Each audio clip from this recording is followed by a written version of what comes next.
白宫不急于承认塔利班临时政府。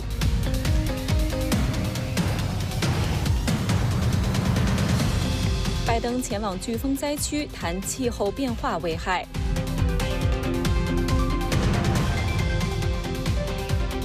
美中若在南中国海擦枪走火，双方将如何对等反应？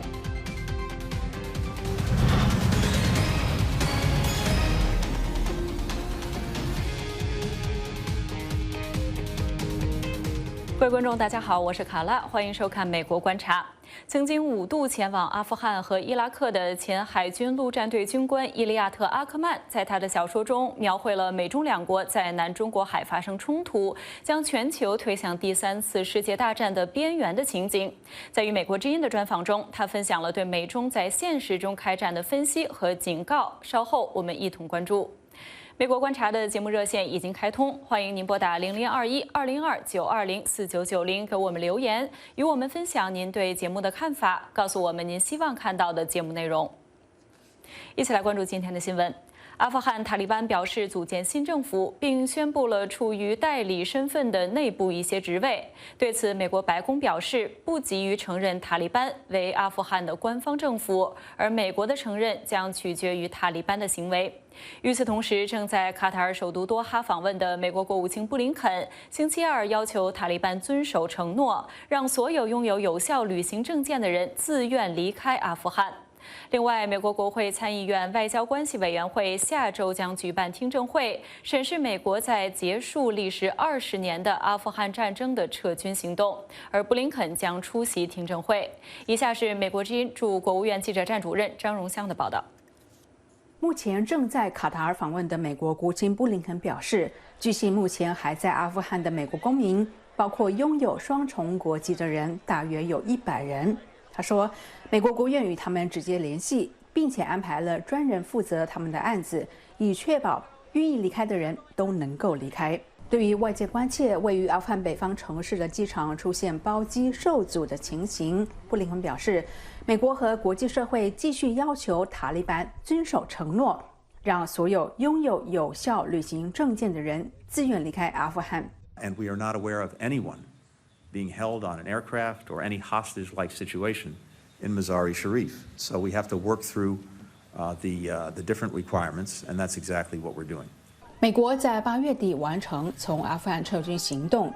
由于阿富汗比美方原先预期更早落入塔利班手中，撤离过程混乱，也让拜登政府面临不少质疑与批评。位于波斯湾西南岸的卡塔尔是美国的坚定盟友。美国感谢卡塔尔协助美国公民、有危险的阿富汗人民以及外国公民撤离阿富汗。大约58000人被撤离到卡塔尔的首都多哈。布林肯表示，对其中许多人来说，卡塔尔是他们走向一个充满和平与希望未来的第一站。卡塔尔官员表示，除了继续撤离人民，目前的重点还包括运输人道救援品。What has been fixed is already making the airport capable to receive charter flights. And we are starting the humanitarian aid flights as a test and as a pilot for that. But also we have highlighted earlier that there are certain standards needs to be met, especially from a security perspective, a security point of view, if we want to board passengers on those flights. Those needs an agreement with Taliban, which is still in negotiation. 美国国会参议院外交关系委员会9月14号计划召开听证会，检讨美国撤军阿富汗的过程。布林肯将出席听证会。以上是美国之音驻国务院记者站主任张荣香的报道。拜登总统星期二前往纽约州和新泽西州探望受到艾达飓风侵袭的灾区，同时针对气候变化引起的极端气候灾害发表讲话，并表示气候变化已经构成美国国家安全威胁。详细情况，请美国之音白宫记者黄耀义来介绍。耀义。拜登总在星期的上午呢，先前往了新泽西州，下午呢前往了纽约的皇后区，来视察当地受到艾达飓风的这个灾情。那么呢，他先是跟当地的这些灾民来进行慰问，那同时呢，也跟救灾的官员们一起来商讨这些灾情的救灾的情况。那之后呢，他在纽约的皇后区发表了讲话，纽约的这个朱莫参议员呢也出席的参加。拜登总统说呢，从近几年的各种天然灾害，包括这一次的艾达飓风，虽然是在美国的南方登陆，却在纽约降下了超乎意料的这个豪雨的雨量，也造成了多人死亡以及各种损失。所以他说呢，打击气候变化是刻不容缓。我们看一下拜登总统怎么说。This summer alone, communities with over 100 million Americans, 100 Americans call home, have been struck by extreme weather. 1 in every 3 Americans has been victimized by severe weather. And so, folks, we got to listen to the scientists and the economists and the national security experts. They all tell us this is code red. The nation and the world are in peril. That's not hyperbole. That is a fact. They've been warning us the extreme weather would get more extreme over the decade, and we're living in real time now. 它的重建美好的计划，也除了改善美国既有的这个基础建设，也会因应未来的这个气候变化纳入考量，要让美国的各种建筑呢都能够应付越来越极端的气候天气。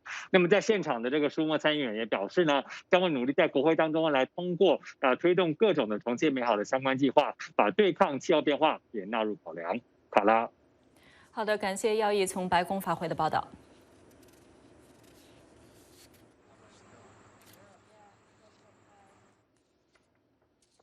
Thank you, Mr. Ackerman, for agreeing to this interview. I want to start by asking you about the idea behind the book, because you, as an ex-Marine,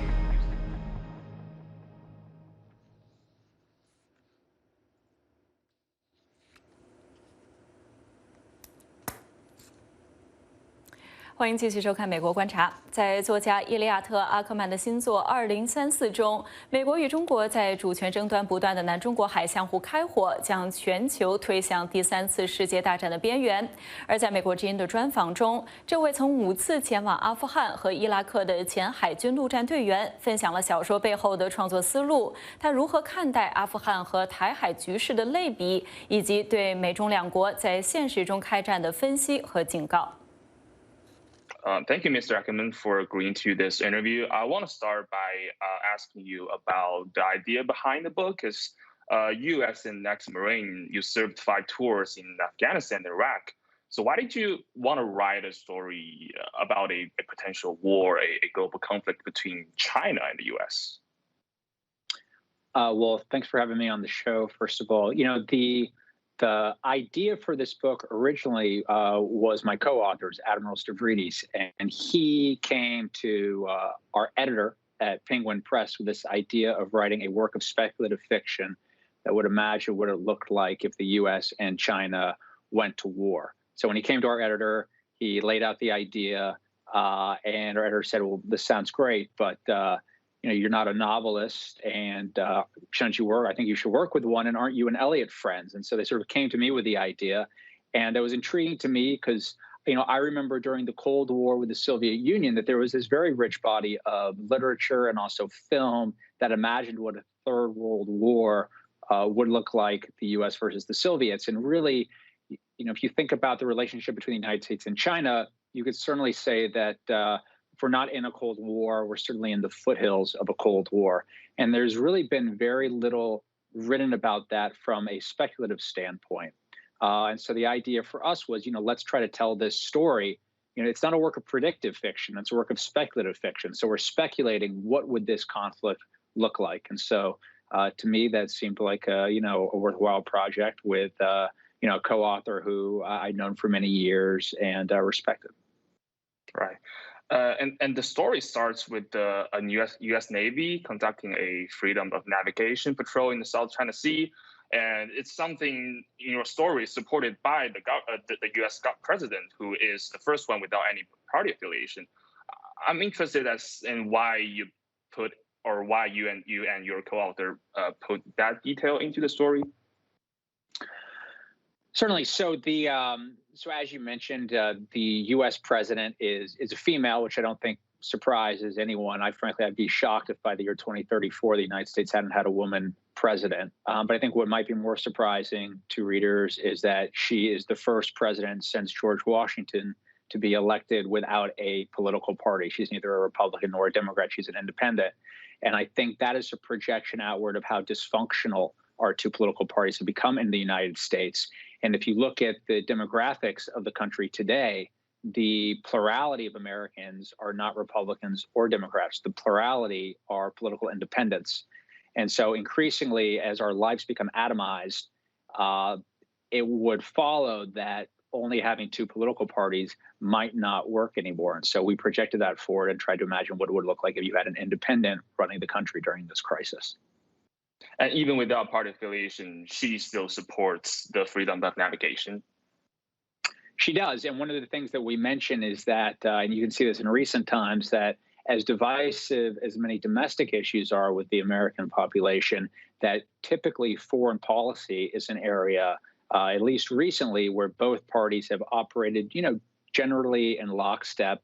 For instance, we're even seeing this today with what's going on in Afghanistan, in which President Biden is basically carrying out what was President Trump's policy. Right. And as ex-military, do you think that freedom of navigation works in terms of containing China's aggressiveness or its a potential expansion of its sovereignties in seas? Or what do you think?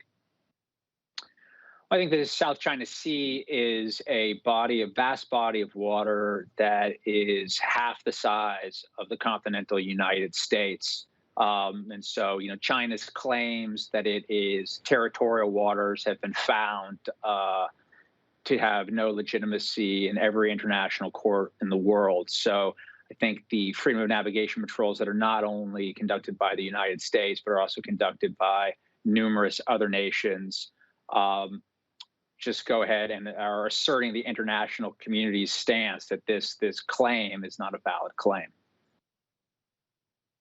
So do you think that this is going to work, or do you think that it is working as it is intended, the freedom of navigation? I think right now it's working as is intended, but I think, certainly depending on the decisions made by the Chinese government and whether or not they decide to become more aggressive, you could have a scenario where there would be a confrontation like the one we imagine in the South China Sea. And I think what should concern everyone, Americans and Chinese alike, would be if that confrontation would precipitate a larger conflict. And when one Chinese official in your story, I believe he said that China sank a flotilla of U.S. ships not to start a war, but to send out a warning. It's not something that I think the current Chinese government is likely to do, this degree of aggressiveness. So why did you put it? Why did you write it that way? I think if we look, the history of warfare is one of miscalculation by all parties and misinterpretation of one another's actions.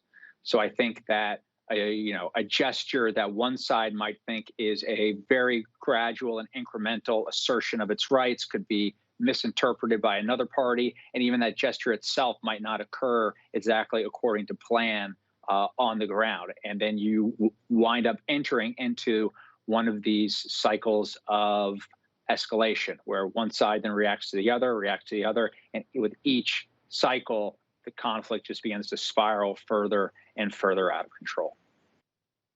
And in your story, China's cyber attack reached the White House computers. That sounds just crazy. Do you think that in 15 years, I know the story is not meant to be a prediction, but more like a speculation. But do you think in 15 years, China will possess that kind of threat? I think that right now, as much as during the Cold War, we had a very clear understanding of what it meant to be able to, have mutually assured destruction. We have that capability today. However, it not only exists in the nuclear field, it also exists in the realm of cyber. And so I'd have two words for you: solar winds, the cyber attack unleashed by the Russians that occurred earlier this year, in which 400 of the 500 in which 400 of the Fortune 500 companies were hacked. I mean, it's a hack so vast we're still trying to understand its true scope. So, cyber warfare, which in many respects is an invisible battlefield, is one where not only the United States, China, Russia, all parties have vulnerabilities, and the scope of devastation is vast, but it's also much more difficult for most people to visualize because it doesn't come with a Hiroshima or a Nagasaki type mushroom cloud. It's far more insidious and tough to imagine sometimes. And even though the story is about the confrontation between China and the U.S., by the end of the story, India was the one that was taking advantage of both countries. I just want to know why that was part of the plot. Is it because that you and your co-author think that India is likely to rise to a leading world power, or that's just something you put there to show that someone else might become the eventual winner when U.S. and China at war with each other? Well, I think India is a very interesting and player on the world scene, one that's often not given its due. Its demographics are young and expanding. It occupies, obviously, a critical geographic place on the globe. So, I mean, we can debate whether or not India would be in a position to rise that rapidly in the year 2034. But India, as we move forward into the 21st century, is certainly going to be a player. But I think, one of the larger themes we're engaging at when we show sort of the rise of India, without spoiling too much from the book, is this idea of what happens when an established power is challenged by a rising power in a conflict. And I think, we've seen that. It's called, oftentimes people refer to it as the Thucydides trap, going back to the Peloponnesian Wars, in which the established power, Athens, was challenged by Sparta, a rising power. Or more recently, we can look at the First and Second World Wars in the 20th century, in which an established power, Britain, was challenged by a rising power, Germany. So that's very much the framework of the book. But if we look back at the last 100 years, which I think in many ways we could characterize as having been an American century, it's an American century that was birthed out of two European conflagrations, the First and the Second World War. And those were wars that the United States did not start, but the United States certainly finished. And so in the novel 2034, we have a war that's started by the United States and China. And it's a war that neither party really wins. The person who wins it is the party who finishes it, which, as you'll see if you read the book, is India. Right. And this leads to my next question, because one character in the story said that America used to finish wars like the World War II and not start wars. And with what we're seeing in Afghanistan, with the withdrawal going on, and some have compared the U.S. withdrawal there to the one in Saigon back in Vietnam War. So how do you see this kind of comparison? I think there's some comparisons that one can make. I would argue that, in fact, the war in Afghanistan was, unlike the war in Iraq, was not a war that the United States started. That war began on September 11th. And I remember, I was old enough to really remember those events. And it was obvious that merited some type of a U.S. response. I think the challenge in Afghanistan was that our response got detoured and elongated and went in directions it strategically never should have gone into. But unfortunately, the United States has, in recent years, shown a propensity to start wars in ways it didn't used to do. And there are wars that we seem incapable of finishing. And that has become a problem for our foreign policy and our stature around the globe. Do you think the U.S. is getting worse at finishing wars? Well, I think we've certainly, our track record for winning wars decisively, at least in the last 20 years, has not been strong. Mm-hmm. Okay. Then I want to ask you, what would China's interest be in Afghanistan? Because recently we're seeing a lot of Chinese officials getting real close to the Taliban, which is weird if you consider how anti-terrorism, at least on paper, that the Chinese government is. So why do you think that China is doing this at this moment? I think because it's good politics for the Chinese government. There are vast mineral resources in Afghanistan that, if they can be tapped into, would be an economic boon for the Chinese government. I think it's also realpolitik. that Afghanistan sits at a crucial intersection in Asia, and it's important for China and for others to have a toehold in the region, to have diplomatic relations with the Afghans. And I think internationally too, it's also a way to to stick a finger in the eye of the Western world, particularly given how calamitous recent events have been in Afghanistan. And your story, the novel, has the invasion of Taiwan by China in it. First of all, how likely do you see this happening in the near future? I think the question of Taiwan is an open question and is one that is going to play significantly in the next certainly 5 to 10 years. I think the question becomes, what would it look like if China tried to move on Taiwan? Would it look like a, Second World War amphibious assault on the shores of Taiwan? Or, would it look something more akin to what we've seen with China clamping down on Hong Kong, something that's more gradual, something that never reaches a level that demands true international intervention until the international community wakes up and realizes that China's influence over Taiwan has grown so significantly that Taiwan is about to be imminently absorbed by China. So I think it is certainly a question that is going to feature in significant ways in the next 10 years.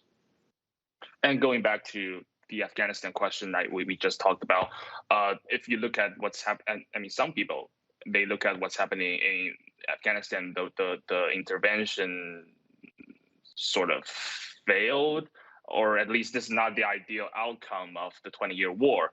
And they look at this and then look at Taiwan and they'd be like, well, I guess China has a lot less to worry about invading Taiwan, because if this is the best that the U.S. can do when it comes to intervention, then I guess China can just do it and maybe get away with it. So what do you think?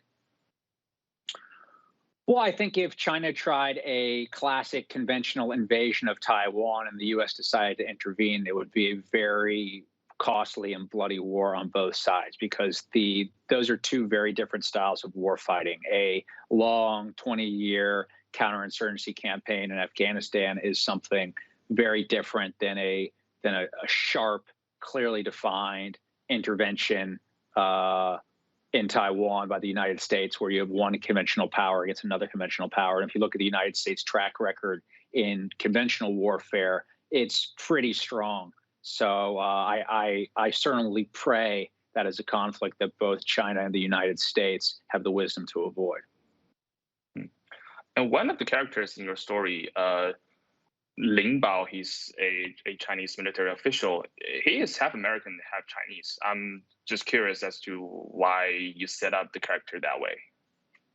I think there are a number of characters who sort of have these identities and backgrounds they're in people who straddle two worlds. I think, I'm a novelist, and I think that makes the characters more interesting because they can understand the duality both within themselves, but also the duality of the situation and the argument on both sides. And so the thing that drives story is conflict, and particularly conflict within an individual, and having someone with that type of a background and an identity, whether it's Lin Bao or Dr. Sandeep Chowdhury, who works on the National Security Staff.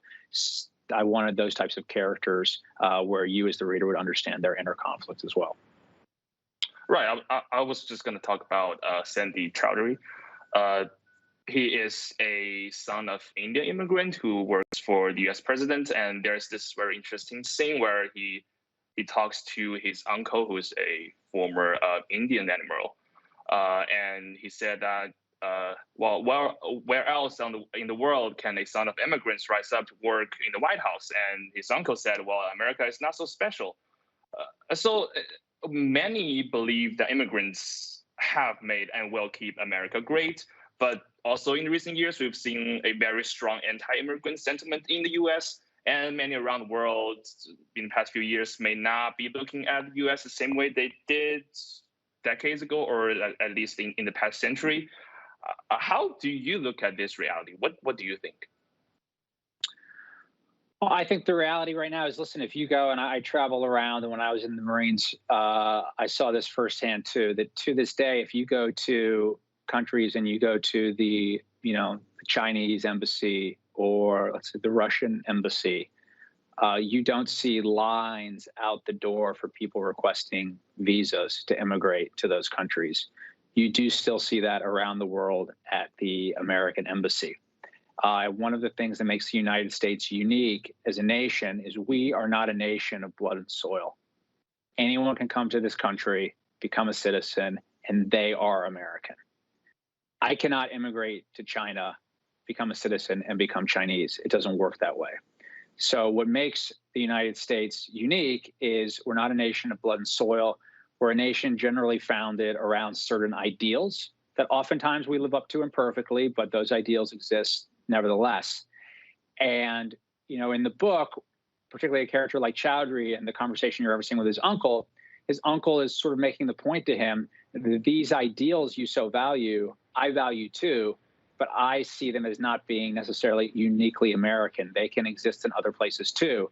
And if they cease to exist in America, those ideals will probably go on and live somewhere else. But the ideal remains. And those ideals, I would say, are classic liberal Enlightenment ideals that the United States, again, despite its flaws, still strives to live up to today. And I mean, ultimately, for me, that's what the country's about. 戈登·菲尔特十分熟悉美国联合航空公司93次航班于2001年9月11号坠毁的地点，那是宾夕法尼亚州的一个废弃的矿场。当年乘客阻止劫机者企图驾机撞毁首都的国会大厦之后，菲尔特的哥哥爱德华搭乘的这架飞机就坠毁在尚克斯维尔郊外一处草木丛生的丘陵上。一起来看一看。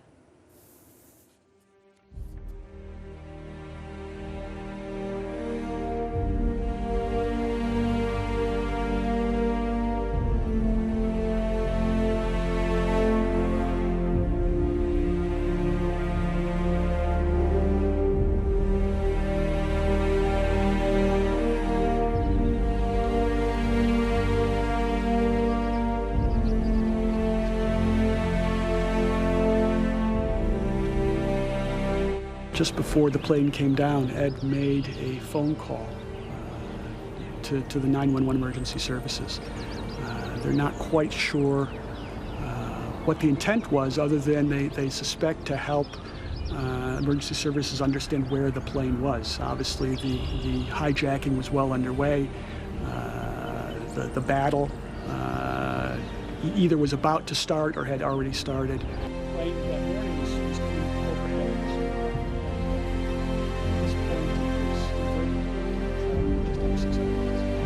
Here we are 20 years later, and it's still very emotional, and it still hurts.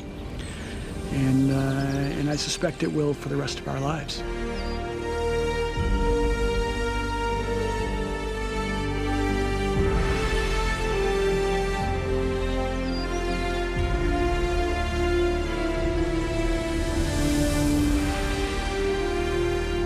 For me, it's being involved has, I think, saved it.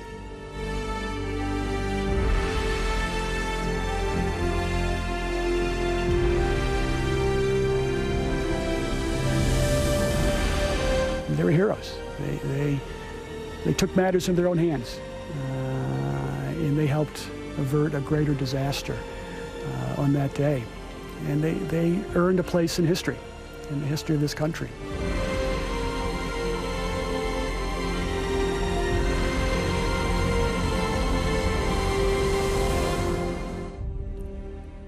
以上就是今天节目的全部内容。这个周六是911事件20周年纪念日，在明天的节目中，我们将邀请纽约曼哈顿华埠的华人领袖陈作周，从美国华人的角度讲述过去20年这座城市发生的变化。另外，在周六9月11号当天，我们也会播出911特别节目，美东时间早8点到11点，北京时间晚8点到11点，请您准时关注。感谢您收看今天的节目，我们明天再见。